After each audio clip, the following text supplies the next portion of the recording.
This is California Scenes and Sounds Introspectives, hosted by Doug Murray and Theris Coates of TLC Productions and Stellar Events Presentz. We're doing an interview with showcased artists that we promote and place in clubs, cultural centers, concerts, and other events. Our purpose and goal is to present performing artists in the most appreciative and professional settings available, while expanding their fan base and supporting their growth of event centers wherever they perform. Welcome, Kevin, to California Scenes and Sounds Introspectives. Thank you for interviewing me. It's very important that I broaden my audience base. We can appreciate that, along with the performing artist credits that you have established with, we would like to mention here, Kevin is the #1 Bay Area Keyboardist Award Gold Album winner, and Kevin is highly respected among his peers for his defined signature as a keyboardist organist who can flow smoothly in various genres of music. There's jazz and R&B, classic blues, gospel, pop, and other styles. He is a master in creating streams of musical colors that cause the chakras of an audience to vibrate, resonate, and respond. Kevin has toured with Johnny Taylor, Freddie King, Leon Russell, and recorded with George Clinton. He was also the featured soloist on Frankie Beverly and Mays' gold album entitled Joy and Pain. During Kevin's early period, he was associated with Johnny Tucker when they played in their award-winning high school jazz band, which featured Kevin on keyboard. Kevin and Johnny launched a group called Two Things in One, which was signed by Music City Records, and their first release, Silly Song, written by Kevin, quickly became #1 on the regional charts, followed by their second release, Together Forever, put them on national charts. They shared the stage with major acts such as the Spinners, the Miracles, Whispers, Ohio Players, Earth, Wind & Fire, and Bill Cosby. It is from this total experience that establishes Kevin Burton as a major performing artist in the global stage. With that being said, Kevin, what is your goal and purpose as a performing artist in today's climatic economic change within the music business industry? Well, I've expanded my expertise to all areas of music to stay competitive and busy in the industry. My heart and soul is jazz organ, but I also do keyboard work, piano parts, in jazz, blues, gospel, and even programming drum machines and keyboards for even the rap artists, and staying busy in the studio work even with the rap artists. Kevin, let me ask you this. Who's your fan base, and how relevant are they in supporting your performances such at clubs and cultural centers and other events where you perform? Well, I have a large fan base in the Northern California area, and now that my website is launched and I have music coming up from the last recording of my trio, which will be the debut album of this trio, and I've been looking at the comments and compliments of the music that is to be released from the East Coast and as far as Miami, Florida, and there are people wondering when I'm coming that way.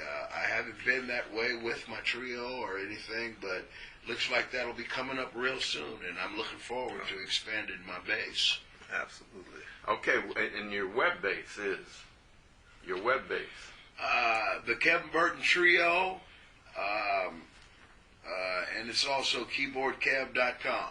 Okay. Okay. Great. Now, where is your focus musically, and what kind of impact do you want to make artistically?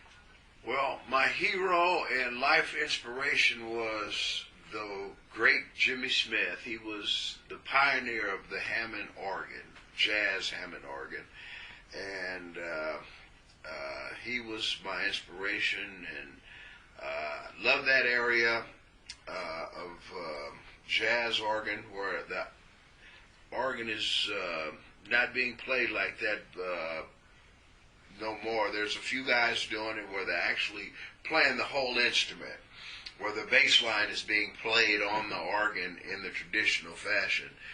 And that is where I spend a lot of my time making sure that when I play organ, I play the organ in its completeness. But I also do commercial music, but with our own twist on it.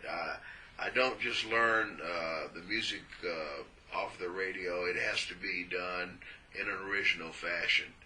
And my thing is trying to remain original at all times. So, Kevin, when can your fans expect to see and hear you perform again? Well, all the dates are registered on my website, and this Friday, January the 22nd of 2010, I'll be leaving on the legendary blues cruise. It'll start, we're flying from Sacramento to Fort Lauderdale, Florida, which we do a concert in Fort Lauderdale. And then we're aboard the boat the next day for 9 days on the water in the Caribbean. And we'll be back in Sacramento mid-February. And there'll be some dates in February in the Sacramento area. Okay, with all of that said, why have you been so determined to pursue your dreams and goals in such a competitive business as music? Well, it has to be the love of music. That's where it has to stem from, because if you don't love it, you'll probably leave out of it, because it's economically sometimes it's kind of hard to stay there and continue. And if you don't love the music, you'll usually fall by the wayside. But it's got to be the music. You gotta love it. How do you want your music message as a performing artist to be received by audiences? Well, it has to be, like I said earlier, it has to be about the music. And I would like the audience to leave away understanding the time and the effort and the fine musicianship that they have received a quality performance, and respect that, you know, that musicianship was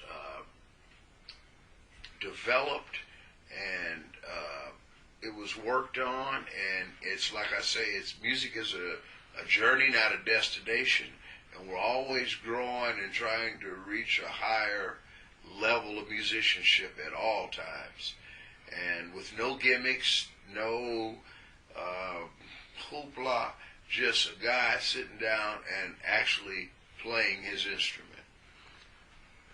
We thank you, Kevin, for taking time out with California Scenes and Sounds, and we appreciate your remarks because you're keeping it real.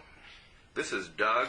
And this is Theris. And we thank Kevin Burton for sharing his introspectives. Remember to support and keep music alive and flowing.